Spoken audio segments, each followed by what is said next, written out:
Сәлем, мин Урал лицейінің 11 класс оқушысы Шәйхетдинова Линиза. Бүгін біз Урал ауылы балалары урындағы башлангыстары болышлық программасында актив катнашабыз. Бүгін башлангыч класс оқушылары менен ер конкурстары, күңелле старт уйындары һәм бәйгеләрен үткәрдек.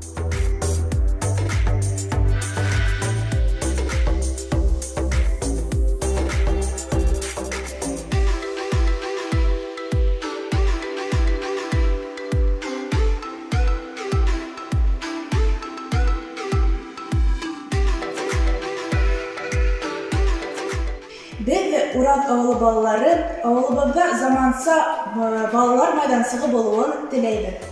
Яна, һин майдансықты нисек итеп күз алдына килтерәһең? Матур итеп күз алдына китерәм. Балалар, безгә майдансык кирәкме? Линиза Шәйхетдинова, Илдан Хаджиев, Тау-Тау хәбәр өчен.